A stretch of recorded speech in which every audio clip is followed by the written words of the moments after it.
vamos a hablar de un tema un poco más sensible, la separación de los niños. ¿Cómo puede afectarles a ellos todo el trámite de la pensión alimenticia, todo el trámite también de separación y de encontrar, ¿cierto?, un rumbo separado de quizás el padre y la madre? Para todos los detalles nos acompaña Daniela Bornart, psicóloga, que ya ha estado en otras oportunidades con nosotros, parte de la casa, para así hablar y plantear este tema que yo creo que es uno de los más trascendentales a la hora de ese momento en nuestras vidas que quizás es un poco difícil, pero más todavía creo yo para los hijos. ¿Cómo estás, Dani? Que tengas un gran 2022. Es muy bueno que puedas nuevamente estar junto a nosotros. Hola, Constanza, ¿cómo estás? Bien, ¿y tú? Bien, también te escuché cantar, cantas muy lindo. ¿Ah? ¿Qué me decías? Que te escuché cantar, cantas muy lindo. ¿Cuándo canté? Ah... Muy bien, bueno, cosas que pasan con los audios y con el en vivo y en directo.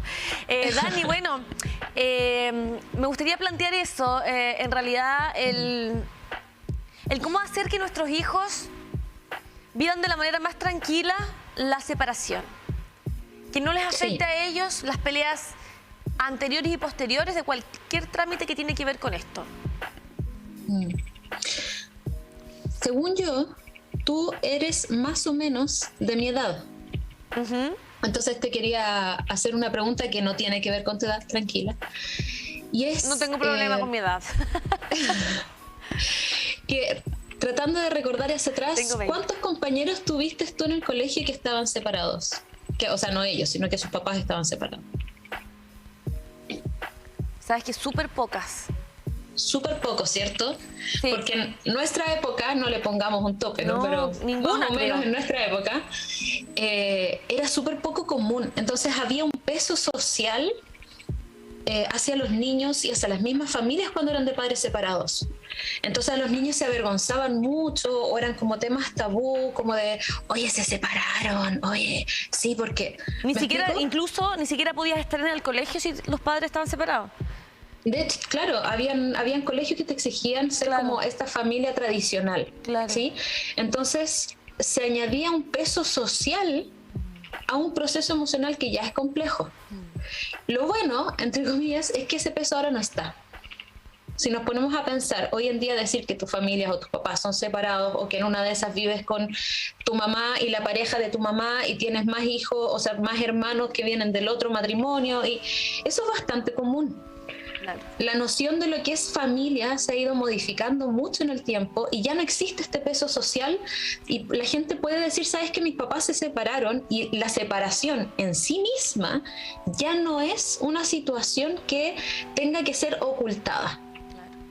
Claro. ¿Ya? ¿Cómo se Entonces, vivía, oye Dani, cómo se vivía ese peso anteriormente entonces? Y gracias a Dios, qué bueno que haya ido evolucionando esto, ¿no? Pero ¿cómo vivían con ese peso? Viene otra reflexión.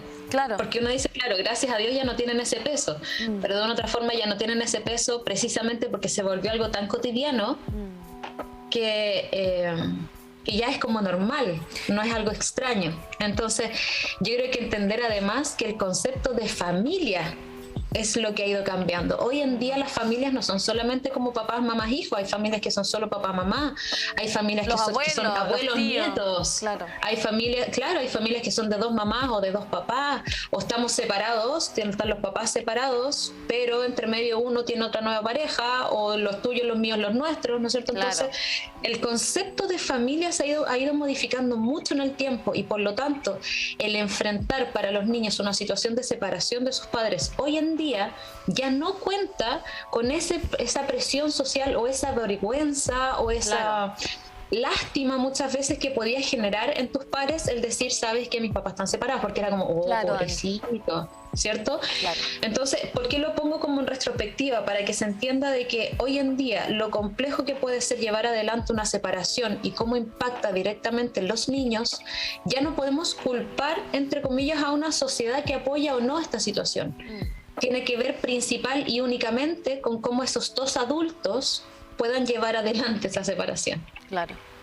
¿Me explico cómo es la diferencia? Sí, de todas maneras. Y cómo también quizás hoy día, como tú misma lo comentabas, es más normal, se ve más seguido la separación, porque está más permitida, porque está la libertad hoy día de, si es que no nos llevamos bien, dejar cierto de aparentar, digamos, un matrimonio que no es feliz y que no hace tampoco feliz a los niños propiamente, porque en el fondo ya no hay amor, ya no hay respeto.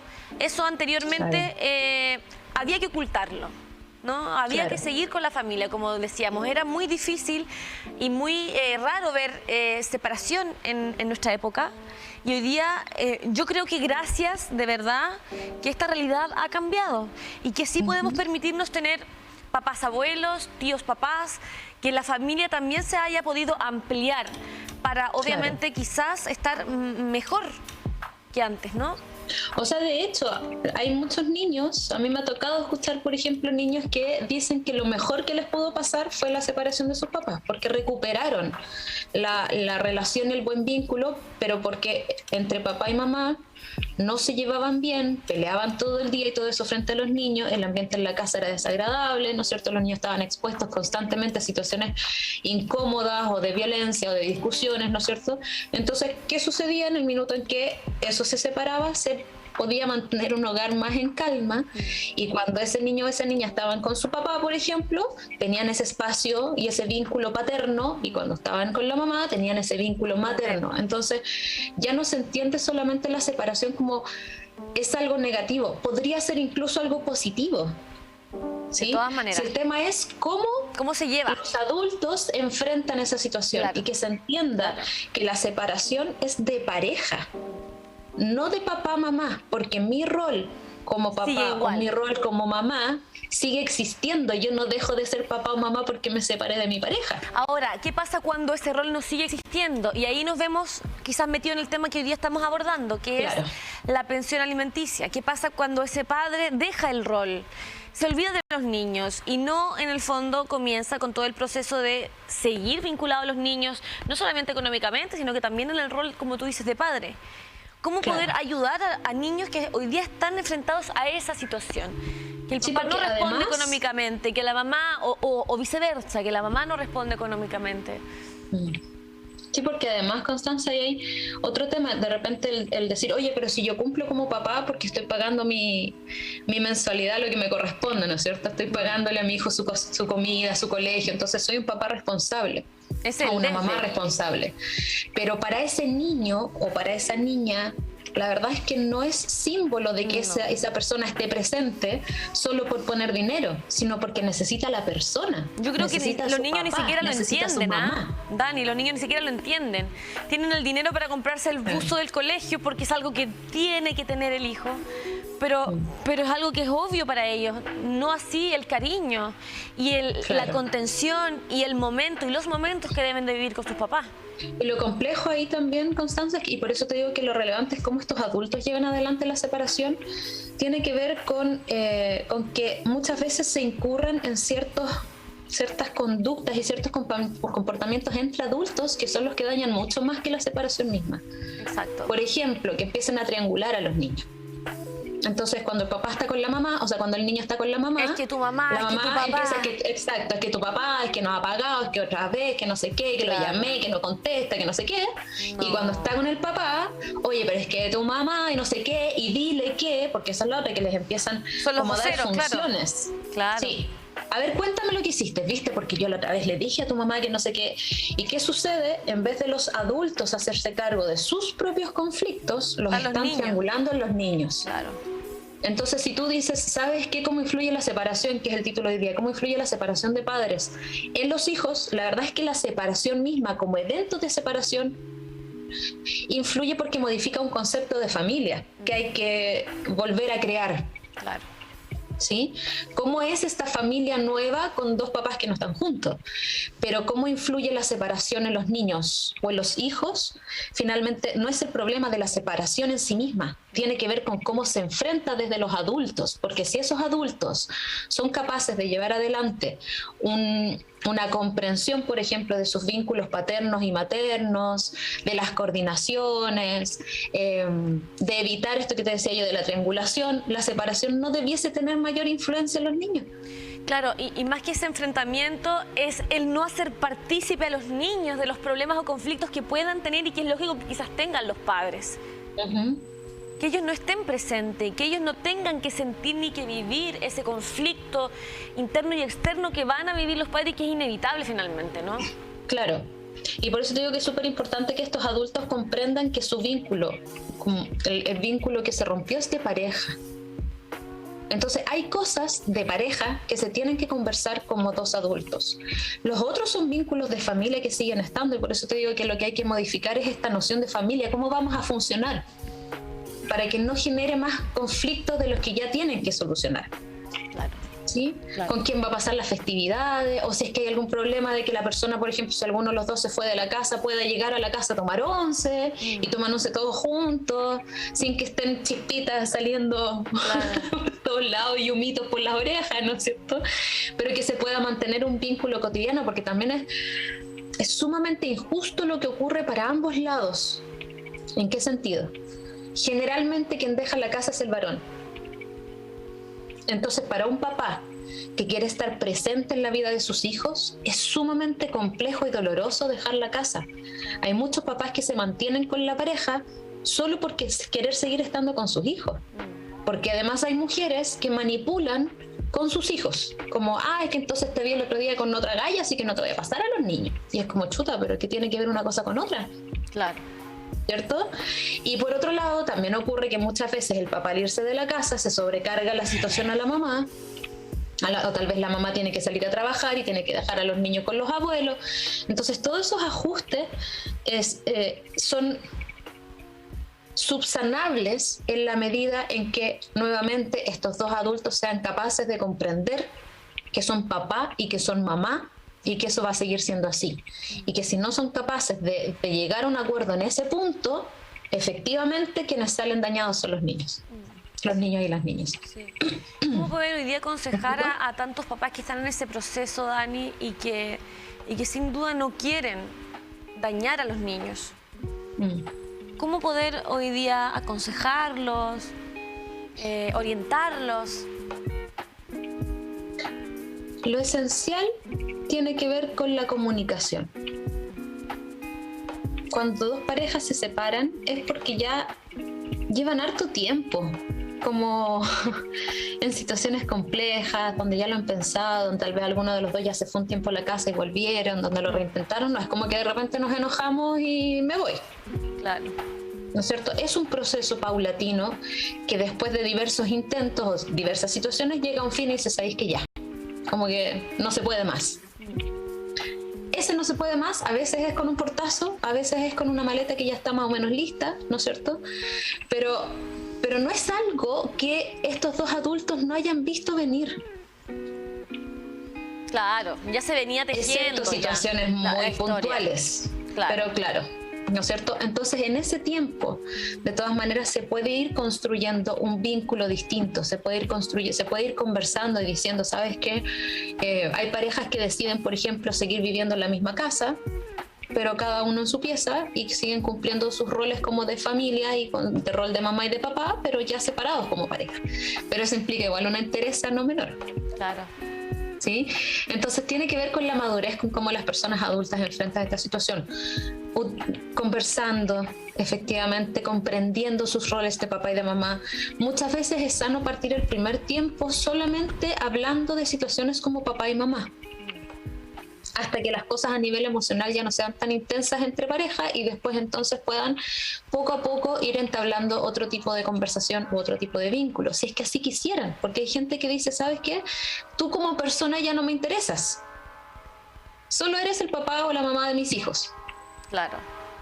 ¿Sí? Entonces todas esas cosas tienen que quedar explicitadas mientras no se pierda el norte y comprensión de que finalmente vas a ser siempre el papá y la mamá de ese niño, de esa niña. Claro, hoy día estamos hablando. Entonces, por mucho que tal vez el conflicto entre estos dos adultos sea muy fuerte y no quieran verse nunca más en la vida, tal vez los dos quieren estar súper presentes en la vida de los niños. Entonces, ¿cómo lo hacen? Claro, conversando, y tú también planteabas un tema que es no menor, que igual debe tener una entereza bastante grande, que es cuando los padres deciden quedarse para este concepto de familia y para seguir presente en la vida de los hijos, pero probablemente sin amor. ¿Cómo se lleva a cabo también eso? Y si tú lo aconsejas también hoy. Mira, yo creo que hoy en día las posibilidades son infinitas. Cada familia, cada pareja tiene que decidir lo que les es más fácil de sobrellevar. Claro. Porque tampoco la idea es vivir una mentira. Entonces, si es que van a vivir, por ejemplo, bajo el mismo techo y los niños ya tienen cierta edad, porque generalmente eso ocurre cuando los niños son más pequeños, pero ya cuando son más grandes como que al parecer no fuera tan necesario.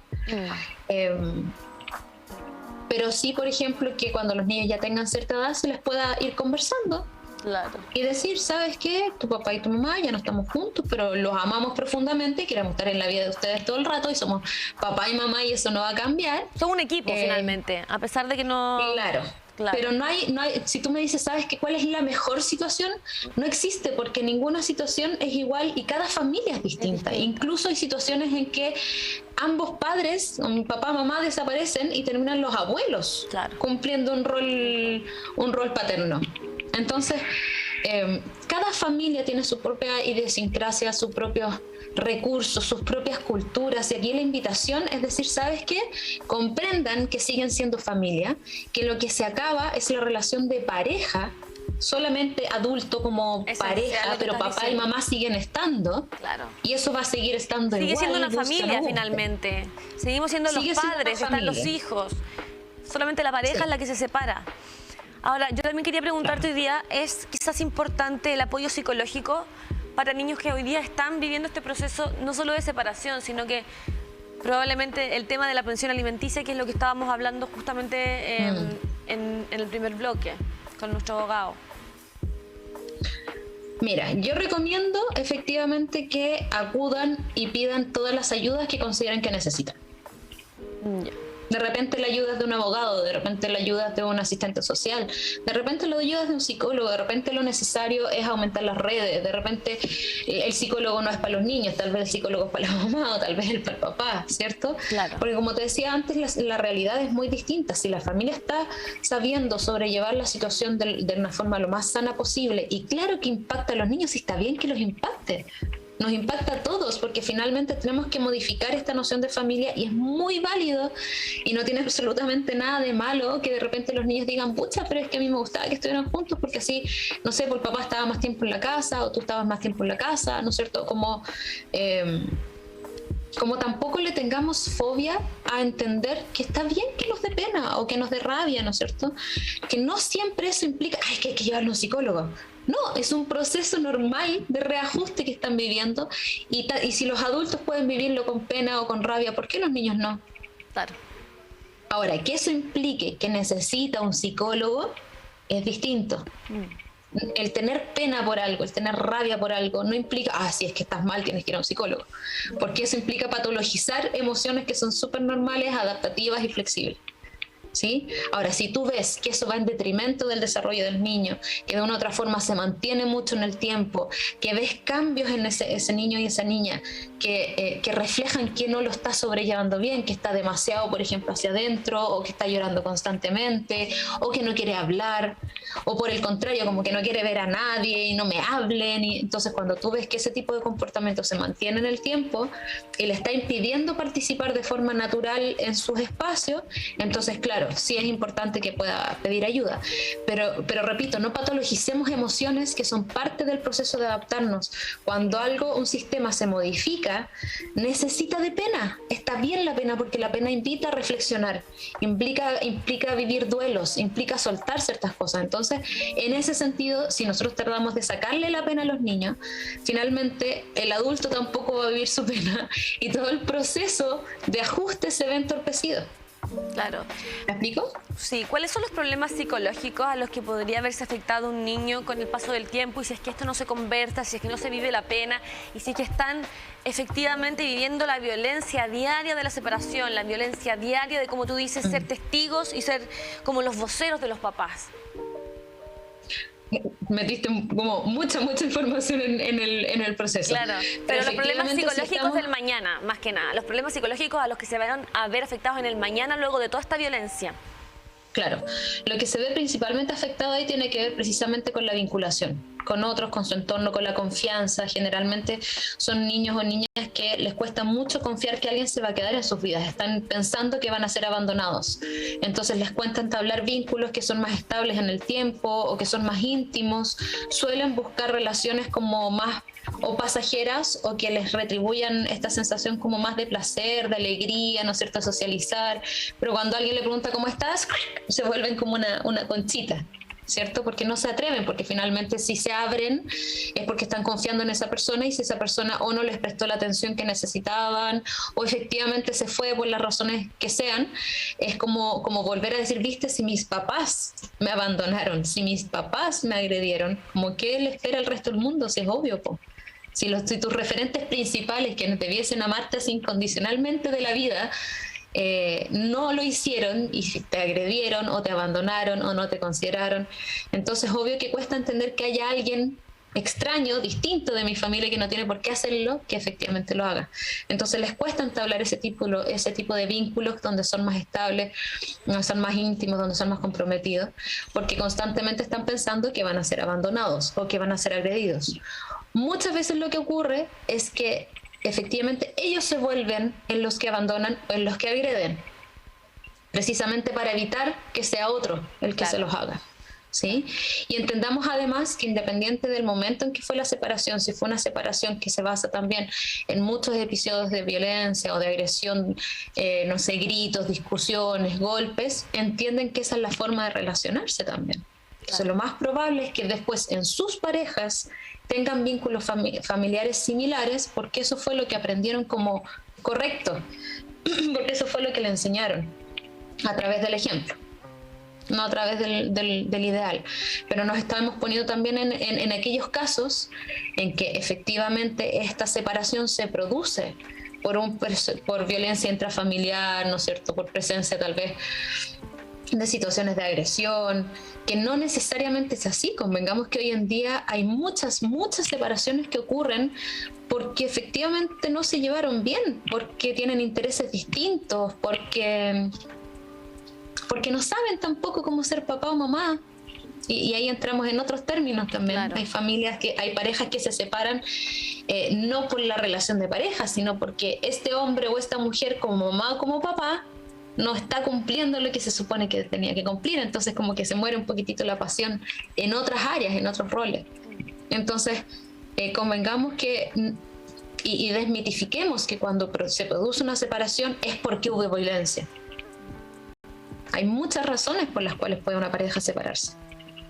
Dani,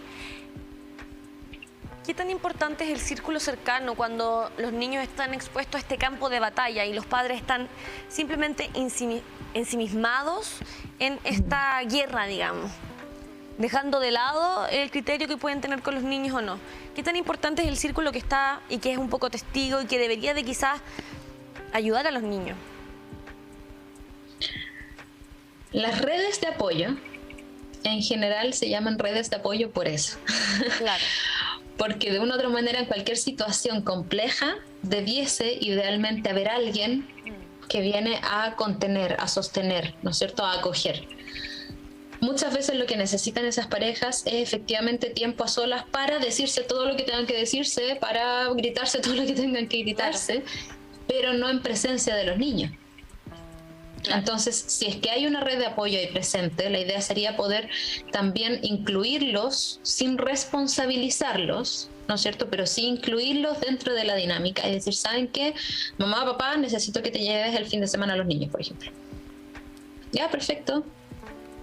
Entonces los niños se van a un entorno resguardado, a un entorno seguro, pero volvemos un poco a la misma lógica que Constanza, y es que los adultos que están a cargo de los niños tienen que tener cierta precaución, porque también sucede que los abuelos tercerizan.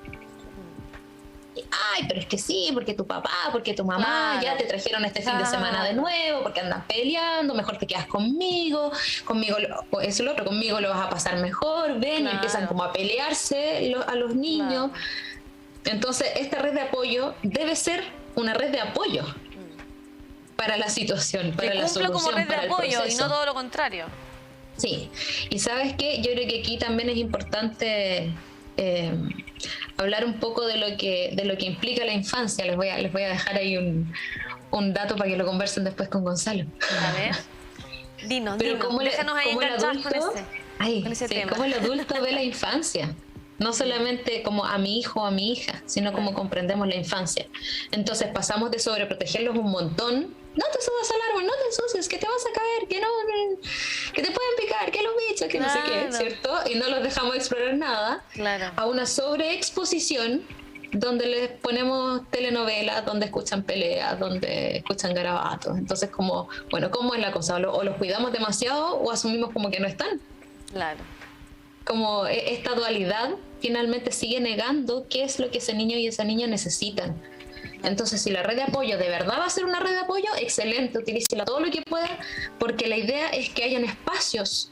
Y no es como, porque me molestan los niños. No, no, es porque este es un espacio de pareja, para que se solucione eso que ocurre entre la pareja. No tienen por qué estar los niños metidos entre medio, porque entonces tenemos roles parentales. Claro. ¿Sí? Entonces, tú y yo como pareja necesitamos solucionar algo, entonces necesitamos el tiempo para solucionar eso. Y ese tiempo no es con niños ahí. Si es que se van a ir a un entorno seguro, bien. Y tampoco se trata que entonces agarren maleta, los echen de la casa y se vayan 3 meses. No. ¿Sí? Pero que hayan espacios para cada uno de los roles, ¿no es cierto? O dinámicas. Yo por lo menos estoy conectadísima con la conversación, espero que la gente en la casa también lo haya estado. Esencial el poder conversar estos temas, creo yo, Dani, así que dejamos ahí los puntos suspensivos para hablar también de cómo ve el adulto la infancia para un próximo capítulo, ¿te parece? Pero no conmigo, inviten a Gonzalo ahí. Con Gonzalo, que ahí le mandamos un saludo porque debe estar ahí cerca, siento su energía cerca, así que mándale un abrazo grande también a él, gracias por siempre ser un aporte para TVU. Por brindarnos esta conversación que debe de ser así, cercana y directa para que todos podamos disfrutarla y también retroalimentarnos.